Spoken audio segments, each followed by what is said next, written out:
আপনারা মনে করছেন আমি কি আনন্দে গান গাচ্ছি? কখনো না, আমি কঠিন টেনশনের মধ্যে আছি। আমার একখান সওয়াল আছে, বুঝতে পারছি।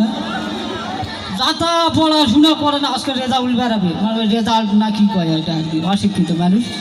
তো যাই হোক, কি যে রেজাল্ট করবে আমার আমলতে আমি 22 নাম্বার পাই, পাড়া স্ট্যাম্প করিস না, মানুষে ফুট স্ট্যাম্প করে না, আমি পাড়া স্ট্যাম্প করি না। আমার ছেলে যদি বাড়ি স্ট্যাম্প করে তাও তো হয়। আল্লাহ কি যে করে, কঠিন টেনশনের মধ্যে আছি। করে আয় আয় আয় হায়, কোথায় দিয়ে গেলি রে?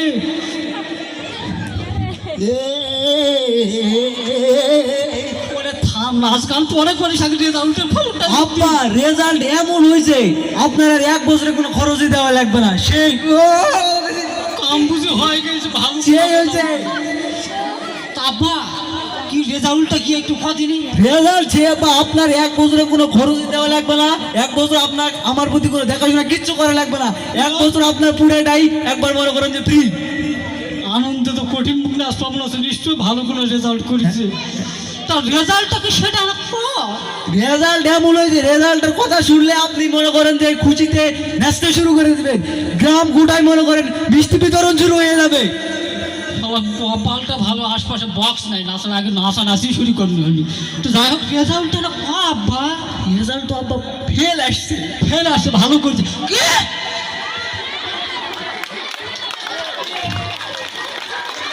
আরে 1.5 মুড়ি মিষ্টি বরাদ্দ দিয়ে থুইছু, আর আজকে আসে করে ফেল মারিছে।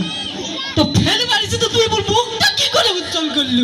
ওই জন্যই তো আব্বা 1 বছরে ঘোরার টাকাই লাগবে না, আপনার মনে করেন সরকার আমার ফ্রি পড়াবে, আর কোনো টাকা দিতে হবে না আপনারে।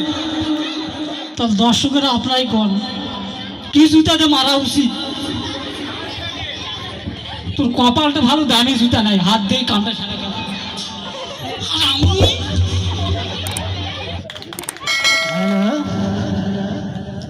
আরে আপনি কি আমাকে চেনেন নাকি?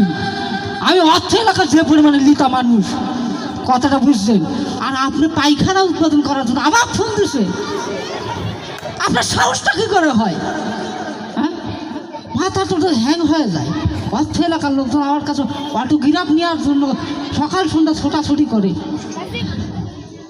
আর আপনি আসেন পায়খানা উৎপাদন করার জন্য। আরে বড় বড় শপিং মল টপিং মল উৎপাদন করার জন্য নায়িকা আসতো। আগুনটা দেন তো। আচ্ছা 1 মিনিট একটু লাইনে থাকেন দিদি। যাই হোক, হ্যালো, হ্যাঁ হ্যাঁ শুনতে পাচ্ছি। নায়িকা আসবে নাকি পায়খানা উৎপাদন করার জন্য? কি দিলেন এটা? কি দিলেন ধরে না?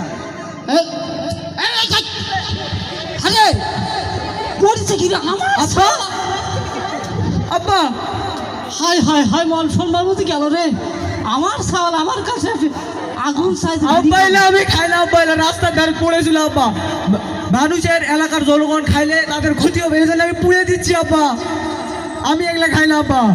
না তুই তো ভালো সাওয়াল, তুই এগুলো খাস কাঁচা, আয় আদর করে দে শোনা, আয় আয় আয়।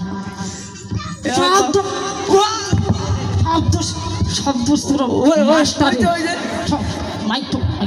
সন্তোষে মাস্টারে, এই মাস্টার যদি ভালো করে পড়াশোনা করাতো তাহলে কি আজকে আমার সবার এই পরিস্থিতি হতো? হ্যাঁ রে মাস্টার, মাস্টার আইছে, সড়কাকে ধমকাবা হবে। কি ব্যাপার মেম্বার সাহেব, এই সাত সকালে দরজার সামনে এসে চিল্লাচিল্লি করছেন কেন? চিল্লাচিল্লি কি আর সাদা করি? আমার সাওয়াল আজকে ফেল করি, আমার সাওয়াল আজকে পথে ঘাটে বিড়ি খাইয়ে বেড়াই। আপনি কি শিক্ষাটা দেন?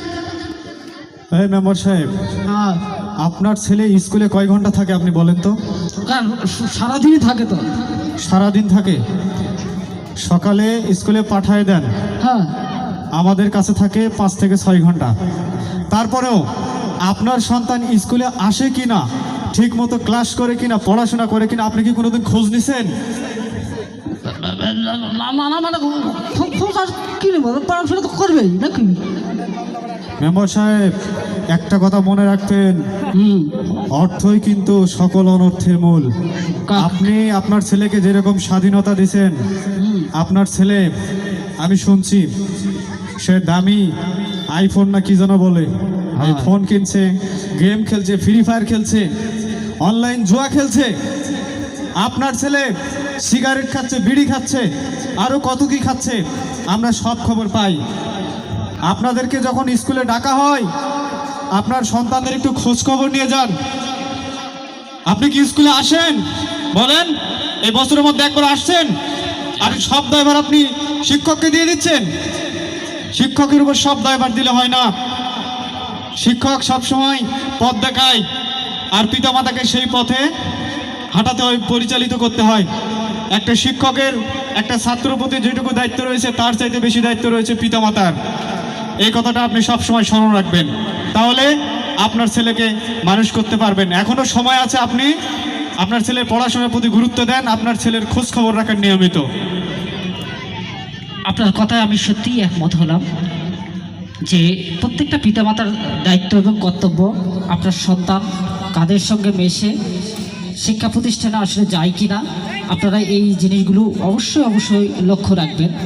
তাহলে আপনার সন্তান অবশ্যই ভবিষ্যতে সুশিক্ষিত হবে। অন্যথায় আপনার সন্তান আমার সন্তানের মতো এই ধরনের চোর বাটপার গভীর হবে।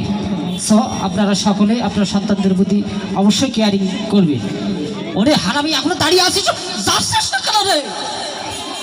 সবাই ভালো থাকবেন। আসসালামু আলাইকুম ওয়া রাহমাতুল্লাহি ওয়া বারাকাতুহু। মান সম্মান থাকলো না।